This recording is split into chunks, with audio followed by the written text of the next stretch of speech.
ഹരിശ്രീ ഗണപതയേ നമഃ. അവിഘ്നമസ്തു. ഓം ഗംഗണപതേ നമഃ.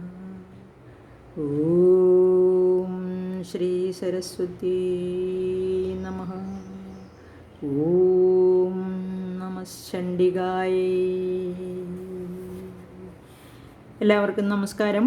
ഒരു നല്ല ദിവസം ആശംസിക്കുന്നു. ദേവിയുടെ കടാക്ഷം എല്ലാവർക്കും ഉണ്ടാകട്ടെ. ദേവിയുടെ അനുഗ്രഹത്താൽ എല്ലാവരും നന്നായിരിക്കട്ടെ, സുഖമായിരിക്കട്ടെ എന്ന് ആശംസിക്കുന്നു. നമുക്ക് ഇന്ന് 12ാമത്തെ ശ്ലോകം നോക്കാം. 10ാമത്തെ അധ്യായത്തിൽ തദപ് ഖഡ്ഗമുപാദായ ശതചന്ദ്രം ജഭാനുമത് അഭ്യധാവതതാം ദേവീം ദൈത്യാനാം അധിവേശ്വരഃ. തദ ഖഡ്ഗമുപാദായ ശതചന്ദ്രം ജഭാനുമത് അഭ്യധാവതതാം ദേവീം ദൈത്യാനാം അധിവേശ്വരഃ. തതഃ അനന്തരം ദൈത്യാനാം ദൈത്യന്മാരുടെ അധിവേശ്വരഃ അധിപന്മാരുടെ അധിപന്മാരുടെ ഈശ്വരനായ ശുംഭൻ. ഖഡ്ഗം ഭാനുമത് ശതചന്ദ്രം, ഖഡ്ഗം വാള്, ഭാനു സൂര്യൻ, ഭാനുമത് ശതചന്ദ്രം എന്നാണ് ഇവിടെ പ്രകാശത്തോടുകൂടിയ പരിചയാണ് ഉദ്ദേശിച്ചിരിക്കുന്നത്. പരിചയ്ക്ക് വൃത്താകൃതി ആയതുകൊണ്ടാണ് ഭാനുമത് ശതചന്ദ്രം. ഉപാദായ എടുത്തുകൊണ്ട് വാളെടുത്തു, അതുപോലെ തന്നെ അതിൻ്റെ കൂടെ പരിചയം എടുത്തു. അത് ഭാനുമത് ശതചന്ദ്രന്മാരെ പോലെ, അല്ലെങ്കിൽ ആ വാള് നല്ല പ്രകാശത്തോടുകൂടി തിളങ്ങി. ഉപാദായ എടുത്തുകൊണ്ട് താം ദേവീം അഭ്യതാവത, ആ ദേവിയുടെ നേരെ ഓടി. അത്രേ ഈ ശ്ലോകത്തിൻ്റെ അർത്ഥമുള്ളൂ. വളരെ സില്ലിയായിട്ട് പറഞ്ഞിരിക്കുകയാണ്, സിമ്പിളായിട്ട്. തതഃ അനന്തരം ഖഡ്ഗം ഉപാദായ എന്ന് പറഞ്ഞാൽ ആ വാളെടുത്തുകൊണ്ട് ശതചന്ദ്രം ജ ഭാനുമത്, ശതചന്ദ്രം അത് ഇവിടെ 1000 ചന്ദ്രന്മാരെ പോലെ തോന്നിക്കുന്ന ആ പ്രകാശത്തോടു കൂടിയ ആ പരിചയം എടുത്തിട്ട് അഭ്യതാവത താം ദേവീം, ആ ദേവിയുടെ നേരെ ഓടി. ദൈത്യാനാം അധിപേശ്വരഃ, ദൈത്യന്മാരുടെ അധിപനായ ഈശ്വരനായ ആ ശുംഭൻ എന്നേ ഇത്രേ അർത്ഥമുള്ളൂ അതിന്. ഇനി ഇവിടെ ദൈത്യാനാം അധിപേശ്വര, ദൈത്യന്മാർക്ക് അധിപനായും ഈശ്വരനായും. ഇവിടെ ഈശ്വരൻ എന്ന വാക്കിൻ്റെ അർത്ഥം ഐശ്വര്യത്തോടു കൂടിയവൻ എന്നാണ് കേട്ടോ. അപ്പോൾ ആ ഐശ്വര്യത്തോടു കൂടിയവനായിരിക്കുന്നവൻ എന്നാണ് ഇവിടെ ശുംഭനെ പറഞ്ഞത്. ദൈത്യന്മാരുടെ ഈശ്വരൻ, ദൈത്യന്മാർക്ക് ഈശ്വരനാണ്, അതുപോലെ തന്നെ ഐശ്വര്യത്തോടു കൂടിയിരിക്കുന്നവനാണ്. ഇനി അസുരനായതുകൊണ്ട് നമുക്ക് അത് നിഷേധിക്കാൻ പറ്റില്ലല്ലോ. ഐശ്വര്യമുള്ളവർ തന്നെ ആണെന്ന് പറയണ്ടേ. ഇനി അടുത്തത് 13ാമത്തെ ശ്ലോകം.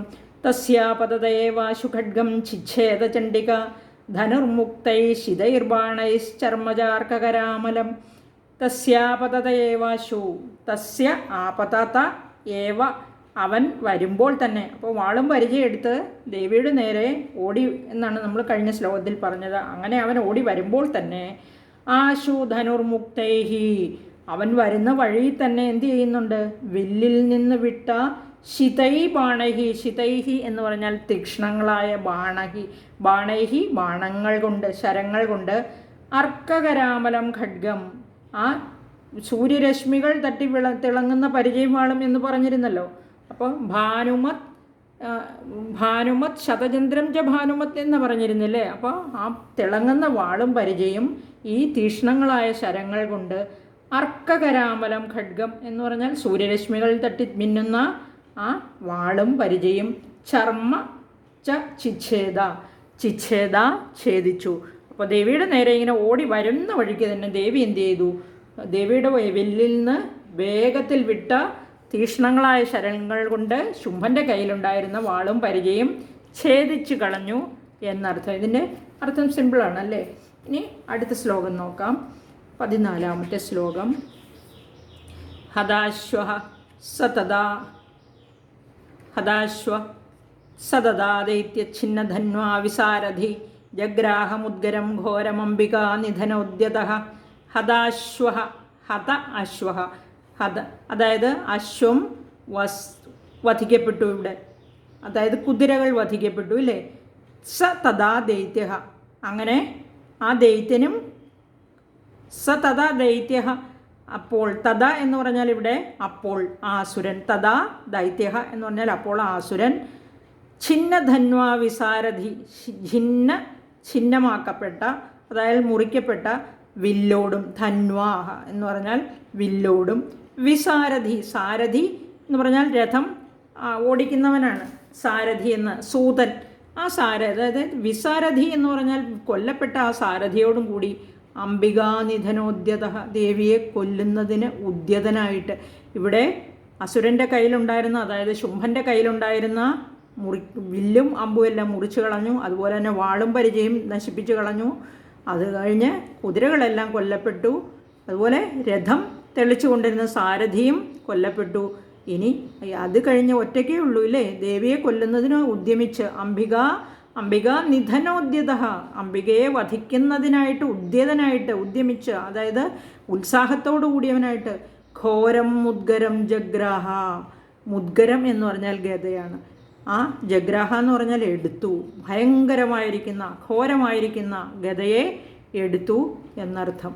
ഇനി കുതിരകൾ നശിച്ചു, അതായത് സാരഥി മരിച്ചുപോയി. അതുപോലെ തന്നെ ദേവിയെ കൊല്ലുന്നതിനായിട്ട് വളരെ ഉത്സാഹത്തോടെ ഓടിയെടുത്ത ആ അസുരൻ ഭയങ്കരമായ ഗദയെ എടുത്ത് ദേവിയെ ആക്രമിക്കാൻ ഒരുങ്ങി.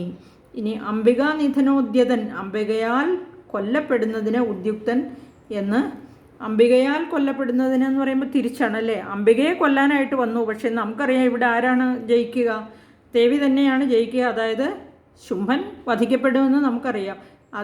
അതുകൊണ്ട് അംബികയാൽ വധിക്കപ്പെടുന്നതിന് ഉദ്യതനായിട്ട് വന്നു എന്ന് വേണമെങ്കിൽ നമുക്കെടുക്കാം അർത്ഥം. ഇവിടെ വരികളുടെ അർത്ഥം അംബികയെ വധിക്കാനായിട്ട് ഓടി വന്നു എന്ന് തന്നെയാണ്. ഇനി അടുത്ത ശ്ലോകം. ചിച്ഛേദാപതതസ്തസ്യ മുദ്ഗരം നിശിതൈശരൈ തഥാപി സോഭ്യതാവത്താം മുഷ്ടിമുദ്യമ്യ വേഗവാൻ. ചിച്ഛേദാപതതസ്തസ്യ മുദ്ഗരം നിശിതൈ ശരൈഹി. ചിച്ഛേദം എന്ന് പറഞ്ഞാൽ നമ്മൾ പഠിച്ചു, മുറിച്ചു അല്ലെങ്കിൽ ഖണ്ഡിച്ചു അല്ലെങ്കിൽ ഛിന്നഭിന്നമാക്കി എന്നൊക്കെ അർത്ഥമുണ്ട്. ആപതത, അതായത് അടുത്തു വരുന്ന. ശുംഭൻ വലിയ ഗദ, ഭയങ്കരമായ ഗദ എടുത്തുകൊണ്ട് ദേവിയുടെ നേരെ ഓടി വരികയില്ലേ. തസ്യ മുദ്ഗരം, ആ ശുംഭൻ്റെ ഗദയെ. ആപതത തസ്യ മുദ്ഗരം, ഓടി വരുന്ന ശുംഭൻ്റെ ഗദയെ. നിശിതൈ ശരൈ, നിശിതൈ എന്നൊക്കെ പറഞ്ഞാൽ തീക്ഷ്ണങ്ങളായ ഘോരങ്ങളായ എന്നർത്ഥം. ശരൈഹി എന്ന് പറഞ്ഞാൽ ശരങ്ങളെ കൊണ്ട്, തീക്ഷ്ണ ശരങ്ങളെ കൊണ്ട്. ചിച്ഛേദ മുറിച്ചു. തഥാ അപിസ എന്നിട്ടും അവൻ വേഗവാൻ, വേഗത്തോടു കൂടിയവനായിട്ട്. മുഷ്ടിം ഉദ്യമ്യ, മുഷ്ടി എന്ന് പറഞ്ഞാൽ കൈ ചുരുട്ടി ഇങ്ങനെ മുഷ്ടി പൊക്കി പിടിച്ചുകൊണ്ട്. താം അഭ്യതാവത്, ആ ദേവിയുടെ നേരെ. താം അഭ്യതാവത് എന്ന് പറഞ്ഞാൽ ദേവിയുടെ നേരെ ഇപ്പോൾ ആയുധങ്ങളൊന്നുമില്ല, കൈകൾ മാത്രമേ ഉള്ളൂ. കൈയുടെ മുഷ്ടി ചുരുട്ടി പിടിച്ച് ദേവിയെ പ്രഹരിക്കാൻ വേണ്ടി അല്ലെങ്കിൽ ഇടിക്കാൻ വേണ്ടി ഓടിയെടുത്തു എന്നർത്ഥം. ഇനി അടുത്തത് നോക്കി 16ാമത്തെ ശ്ലോകത്തിൽ. സമുഷ്ടിം പാതയാമാസ ഹൃദയേ ദൈത്യപുങ്കവ ദേവ്യാസ്ഥം ചാപി സാ ദേവി തലേനോരസ്യ താടയത്. സമുഷ്ടിം പാതയാമാസ, സഹ ദൈത്യപുങ്കവ, ആ ദൈത്യൻ, ആ ദൈത്യപുങ്കവൻ എന്ന് പറഞ്ഞാൽ ശ്രേഷ്ഠൻ എന്നാണ് ഇവിടെ അർത്ഥം. അസുരശ്രേഷ്ഠൻ എന്നാണ് പറഞ്ഞിരിക്കുന്നത്. ദേവ്യാഹ ഹൃദയെ, ദേവിയുടെ ഹൃദയത്തിൽ, വക്ഷസിൽ, നെഞ്ചിൽ. മുഷ്ടിം പാതയാമാസ, മുഷ്ടിയെ പതിപ്പിച്ചു. ഇവിടെ ആ ഗൗരീദേഹ സമുദ്ഭവാത് എന്ന് പറഞ്ഞിട്ടുണ്ട്. ഗൗരിയുടെ ദേഹത്തിൽ നിന്നും ഉത്ഭവിച്ച ആ ദേവി വളരെ ശുഷ്ക ശരീരത്തോടു കൂടിയവളാണ്, കറുത്ത വർണ്ണത്തോടു കൂടിയവളാണ്. നാക്കിങ്ങനെ ചുവന്ന നാക്കിങ്ങനെ പുറത്തേക്ക് നീട്ടി ഇങ്ങനെ ചലിപ്പിച്ചുകൊള്ളുന്നുണ്ട്. ലലന അതിഭീഷണ എന്ന് നമ്മൾ പഠിച്ചിട്ടുണ്ട്. അപ്പോൾ അതിങ്ങനെ ചലിപ്പിച്ചുകൊണ്ടിരിക്കുകയാണ്, രക്തം കുടിക്കാനുള്ള ആ ത്വരയോടുകൂടി. അപ്പോൾ ആ ദേവിയുടെ നെഞ്ചിലേക്കാണ് ഇടിച്ചു കൊടുത്തത്. മുഷ്ടി പതിപ്പിച്ചു എന്ന് പറഞ്ഞാൽ ഇടിച്ചു കൊടുത്തു എന്നർത്ഥം. സാ ദേവീ ചതലേന, ദേവിയും കരതലം കൊണ്ട്. തം അഭി ഉരസ്യ താടയത്, അവനെയും മാറിടത്തിൽ തടിച്ചു. അപ്പോൾ ഒരു കൈ കൊണ്ട് ഇങ്ങനെ ആ കൈ ഇങ്ങനെ തടുത്തിട്ട് മാറു കൈ കൊണ്ട് എന്ത് ചെയ്തു? അവൻ്റെ ഉരസിലേക്ക് ഇടി കൊടുത്തു. ദേവിയുടെ ശരീരത്തിലേക്ക് ഇടിക്കാൻ വന്ന ആ കൈ ഒരു കൈ കൊണ്ട് തടുത്തു, അടുത്ത കൈ കൊണ്ട് ആ ദേവി ശുംഭൻ്റെ മാറിടത്തിലേക്ക് ഇടിച്ചു കൊടുത്തു എന്നർത്ഥം. അസുരശ്രേഷ്ഠനായ ശുംഭൻ ദേവിയുടെ ശരീരത്തിൽ കൈ ചുരുട്ടി ഇടിച്ചു, ദേവിയും തിരിച്ച് അവൻ്റെ മാറിടത്തിൽ കരം കൊണ്ടടിച്ചു എന്നർത്ഥം. ഇനി അടുത്തത് 17ാമത്തെ ശ്ലോകമാണ്. 17ാമത്തെ ശ്ലോകത്തിൽ നമുക്ക് നോക്കാം. തലപ്രഹരാഭിഹതോ നിപപാതമഹീതലേ സദൈത്യരാജ സഹസ പുനരേവ തഥോദ്ധിത. തലപ്രഹാരാഭിഹതോ നിപപാത മഹീതലെ. മഹീതലെ എന്ന് പറഞ്ഞാൽ ഭൂമിയിൽ എന്നുള്ള അർത്ഥമുള്ളൂ. നിപപാത എന്ന് പറഞ്ഞാൽ വീണു. തല പ്രഹരാഭിഹതോ എന്ന് പറഞ്ഞാൽ, പ്രഹരാഭിഹതം എന്ന് പറഞ്ഞിട്ടുണ്ടെങ്കിൽ പ്രഹരം എന്ന് പറഞ്ഞാൽ നമുക്കറിയാം അടികൊണ്ട് അല്ലേ. തല പ്രഹാരാഭിഗതം എന്ന് പറഞ്ഞാൽ കരതലം കൊണ്ടുള്ള അടിയേറ്റം എന്നാണ് ഇവിടെ ഈ തലയുടെ അർത്ഥം. കരതലം കൊണ്ടുള്ള, ദേവിയുടെ കരതലം കൊണ്ടുള്ള, അല്ലെങ്കിൽ ദേവിയുടെ കരം കൊണ്ടുള്ള അടിയേറ്റ് മഹീതലയും ഭൂമിയിൽ നിപപാത, ഭൂമിയിൽ വീണു. ആരെ വീണത്? സഹ ദൈത്യരാജ, ആ ദൈത്യരാജൻ, അതായത് ആ അസുരരാജാവ് വീണു. സഹസ, അവൻ വേഗത്തിൽ തന്നെ. പുനഃ തഥാ ഉദ്ധിത, പുനഃ വീണ്ടും, തഥാ അപ്രകാരം, ഏവ ഉദ്ധിത, അപ്രകാരം തന്നെ വീണ്ടും എഴുന്നേറ്റു. അടി കൊണ്ട് താഴെ വീണെങ്കിലും ആ ദൈത്യരാജാവ്, അതായത് അസുരരാജാവായ ശുംഭൻ പെട്ടെന്ന് തന്നെ ഭൂമിയിൽ നിന്ന് എഴുന്നേറ്റു എന്നർത്ഥം. ഇനി അടുത്ത ശ്ലോകത്തിൽ നോക്കാം. ഉത്പത്യജ പ്രഗൃഹ്യോച്ചൈർദേവീം ഗഗനമാസ്ഥിതഃ തത്രാപി സാ നിരാധാരായുധേ തേന ചണ്ഡിക. ഉത്പത്യ ച പ്രഗൃഹ്യോച്ചൈർദേവീം ഗഗനമാസ്ഥിത. ഉത്പത്യ, അവൻ, എന്നിട്ട് ചാടി മുകളിലേക്ക്, അവൻ എഴുന്നേറ്റു, ഭൂമിയിൽ വീണ ശുംഭൻ എഴുന്നേറ്റു നിന്നു. അത് കഴിഞ്ഞിട്ട് ഉത്പത്യ ച, സഹ ഉത്പത്യ, അവൻ മുകളിലേക്കിട്ട് ചാടിയിട്ട് ദേവീം പ്രഗൃഹ്യ, ദേവിയെ പിടിച്ചിട്ട് ഉച്ചൈഹി, ഉച്ചൈസാകും വണ്ണം എന്ന് പറഞ്ഞാൽ ഉച്ചത്തിൽ, വളരെ ഘോരമായിട്ട്, ഗഗനം ആസ്ഥിത, ആകാശത്തിൽ സ്ഥിതി ചെയ്തു.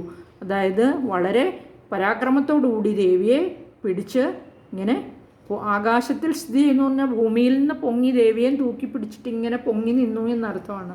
തത്ര അപിസാ ചണ്ഡിക, അവിടെയും ആ ചണ്ഡികാദേവി നിരാധാര, ആധാരമില്ലാത്തവളായി, ഒരാധാരവുമില്ലാതെ, തേന യുദ്ധേ, അവനോട് യുദ്ധം ചെയ്തു. ഇപ്പോൾ ദേവിയെ ഇങ്ങനെ ഉയർത്തിപ്പിടിച്ചിരിക്കുകയാണ് അവൻ ഭൂമിയിൽ നിന്ന് എഴുന്നേറ്റ് ഈ അസുരൻ മുകളിലേക്ക് ചാടി കഴിഞ്ഞിട്ട് ദേവിയെയും പിടിച്ചു പൊക്കി വെച്ചു.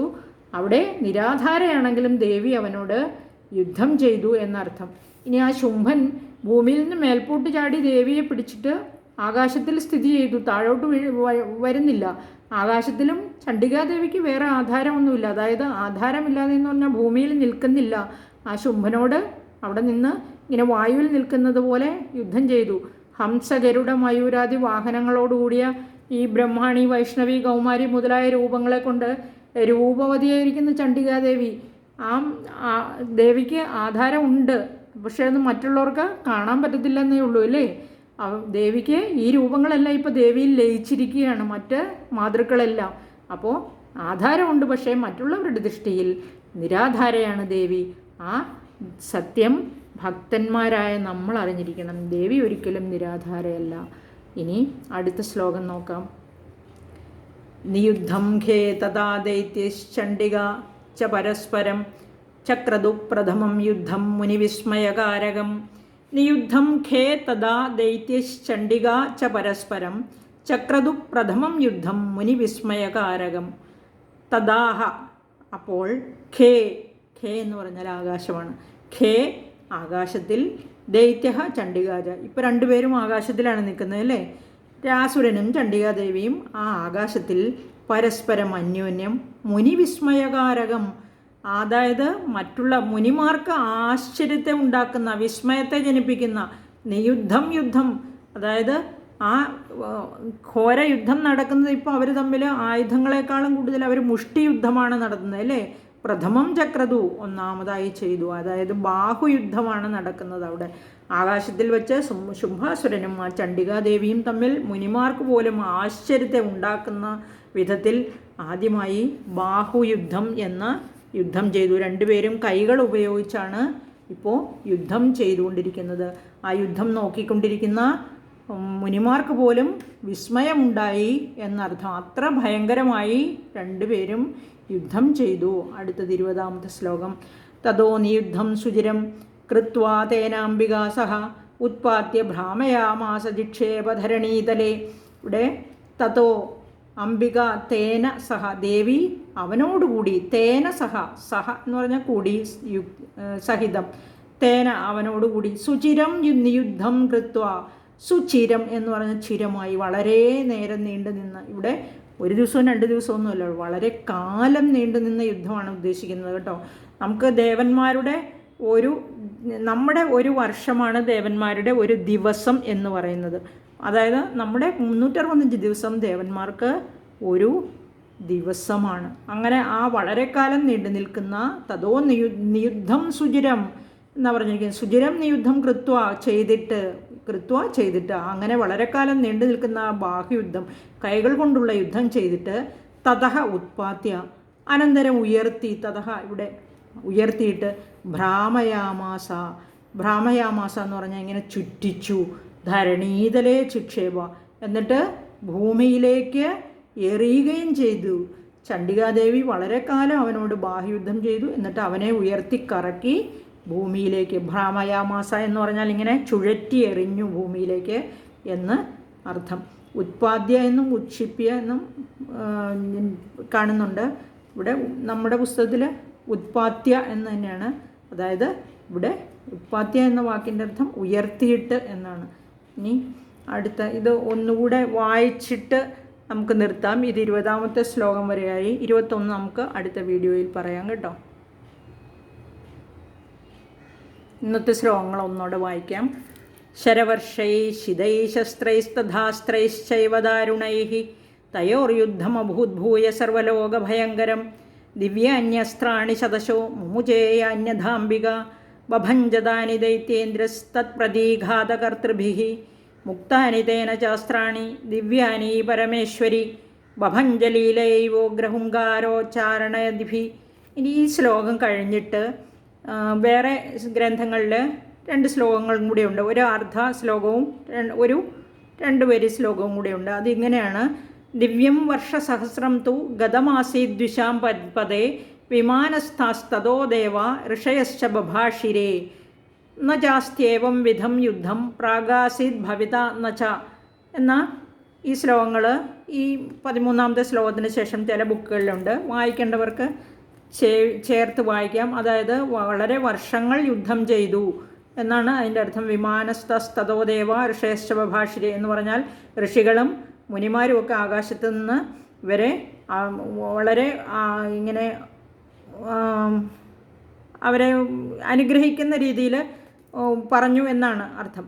ഇനി തതശരശതൈർദേവീമാച്ഛാദയതസോസുര സാപി തത്കുപിതാ ദേവീ ധനുശ്ചിച്ഛേദജേഷുഭി ഛിന്നേ ധനുഷി ദൈത്യേന്ദ്രസ്തഥാ ശക്തിമധാദതേ ചിച്ഛേദദേവീം ചക്രേണ താമപ്യസ്യ കരേ സ്ഥിതാം തത ഖഡ്ഗമുപാദായ ശതചന്ദ്രം ജഭാനുമത് അഭ്യതാവദതാം ദേവീം ദൈത്യാനാമധിപേശ്വരഃ തസ്യാപതതയേവാശു ഖഡ്ഗം ഛിച്ഛേദ ചണ്ഡിക ധനുർമുക്തൈ ശിതൈർബാണൈശ്ചർമ്മജാർക്കകരാമലം.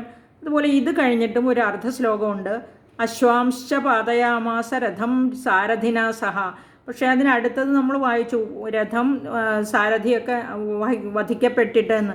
ഇതും കൂടെ ചേർത്ത് വായിക്കുന്നതാണ് ഉചിതം എന്ന് തോന്നുന്നു. അശ്വാംശ്ച പാതയാമാസ രഥം സാരഥിനാ സഹ എന്ന് കഴിഞ്ഞിട്ട് 18ാമത്തെ ശ്ലോകം വായിക്കുന്നതാണ് ഉചിതമെന്ന് തോന്നുന്നു. ഹതാശ്വ സ തഥാ ദൈത്യശ്ചിന്നധന്വാ വിസാരഥിഃ ജഗ്രാഹമുദ്ഗരം ഘോരം അംബികാ നിധനോദ്യത ചിച്ഛേദാപതതസ്തസ്യ മുദ്ഗരം നിശിതൈശരൈ തഥാപി സോഭ്യതാവത്താം മുഷ്ടിമുദ്യമ്യ വേഗവാൻ സമുഷ്ടിം പാതയാമാസ ഹൃദയേ ദൈത്യപുങ്കവ ദേവ്യാസ്ഥം ചാപി സാ ദേവി തലേനോരസ്യ താടയത്. ഇത് 20ാമത്തെ ശ്ലോകമാണ്. തലപ്രഹരാഭിഹതോ നിപപാതമഹീതലേ സ ദൈത്യരാജസഹസ പുനരേവ തഥോത്ഥിത ഉത്പത്യജ പ്രഗൃഹ്യോച്ചൈർദേവീം ഗഗനമാസ്ഥിത തത്രാപി സ നിരാധാരായുധേ തേന ചണ്ഡിക നിയുദ്ധം ഖേ തഥാ ദൈത്യശ്ചണ്ഡികാ ച പരസ്പരം ചക്രതു പ്രഥമം യുദ്ധം മുനിവിസ്മയകാരകം തതോ നിയുദ്ധം സുചിരം കൃത്വാ തേനാംബികാ സഹ ഉത്പാദ്യ ഭ്രാമയാമാസ ചിക്ഷേപധരണീതലേ. ഇത്രയുമാണ് നമ്മൾ പറഞ്ഞു വച്ചിരിക്കുന്നത്.